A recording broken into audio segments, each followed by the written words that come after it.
Hey coach, in today's video, I'm sharing 3 essential things that you need to cover during a discovery call.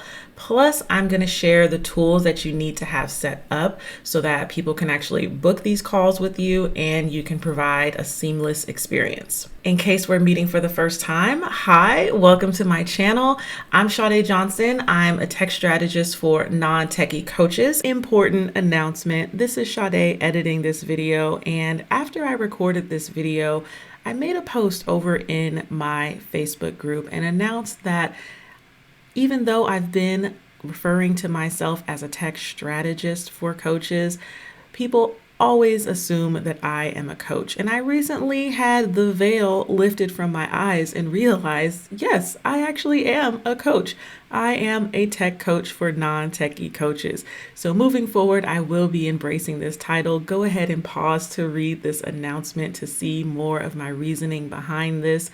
But I just wanted to give you that update and let you know that I am here to bring you all the videos about your behind the scenes tech strategy as your tech coach. Enjoy the rest of the video. And I focus on teaching you how to streamline and automate the behind the scenes of your business so that way you can get more clients. Okay, so first thing when it comes to discovery calls is you need to make sure that you're coming from a place of actually wanting to discover if you are a good fit for working together. If you're a new coach, it's probably going to be really tempting to just want to sign the client no matter who they are because you just really need the money. However, that's not going to be of service to you or to the client if it turns out that you're just not the right fit. And then the money is just not even going to feel worth it because they end up being a nightmare of a client. So here's what you're going to do. In the beginning of the call, make it clear that discovering their needs and if they align with your coaching is the point of the call. Then you're going to explain that you're there to discover what they're struggling with when it comes to your coaching niche, and that at the end of the call, you're going to present your offer if it makes sense. This makes everyone be on the same page, and then there's no uncomfortable surprises.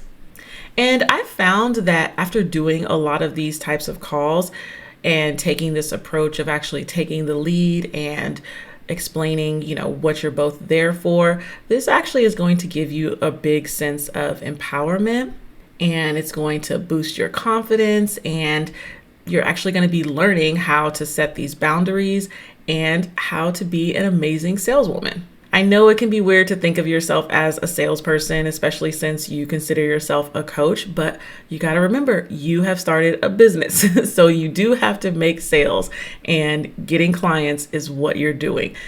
So own it. Get on these calls, explain what you do, figure out if this person is the right fit, and go into it with a sense of discovery, not a sense of, I need this person to work with me no matter what.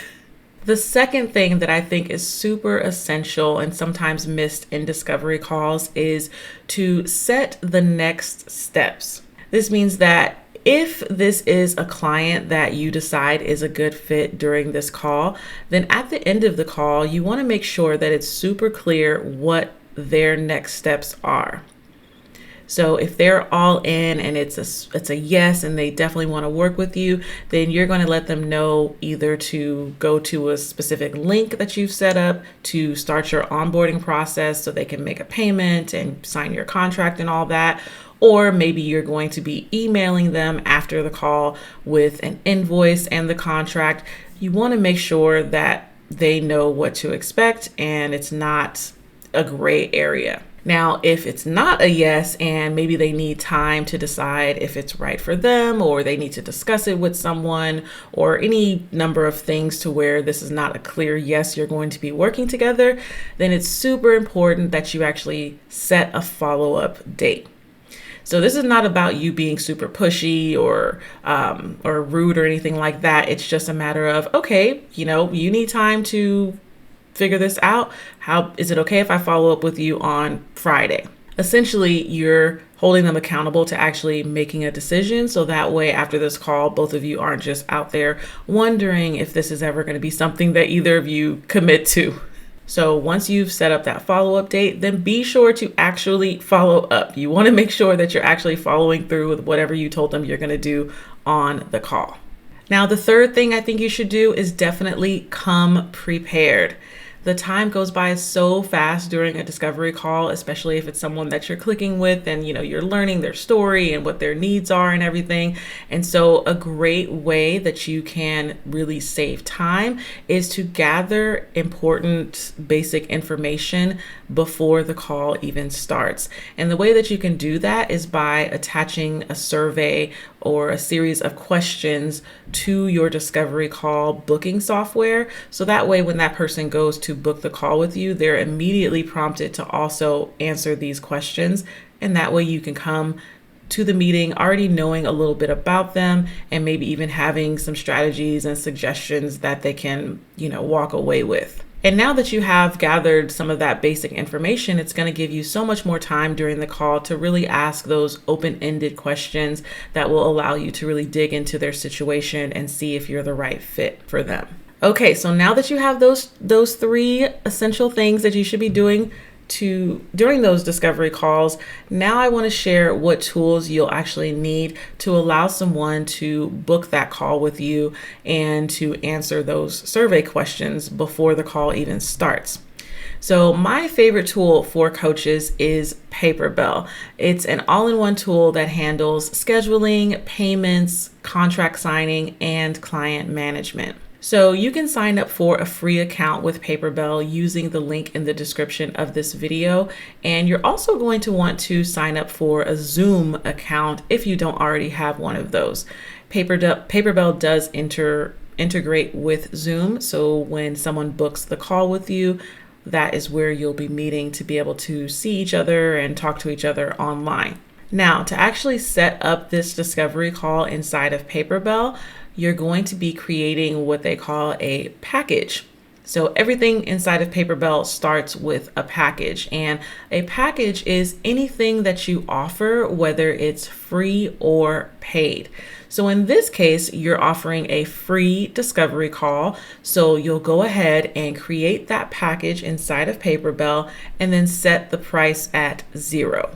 Once that package is created, a link is created for that particular package, and a link is also created for your Paperbell shop, which houses all of the packages that you've created. Now, when you're creating that package, you can also add a survey with your discovery call questions.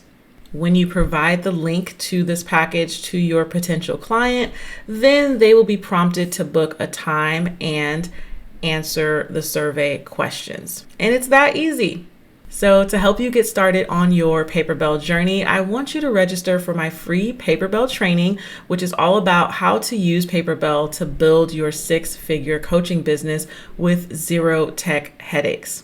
During this free training, I cover how to use this tool to sell your coaching programs without needing a website, as well as how Paperbell is actually different from other software that you may have tried like Honeybook or Dubsado.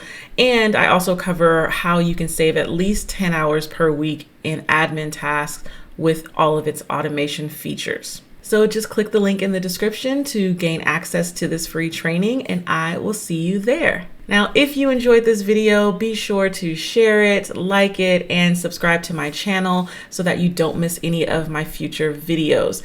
And side note, one of my 2024 resolutions is to actually start posting a weekly video here every single Friday. So I want you to hold me accountable and let me know in the comments that you have subscribed to my channel, because then I will really be feeling the pressure to deliver and actually get these videos out every week for you. So thank you so much for joining me, and I will see you next week. All right, bye.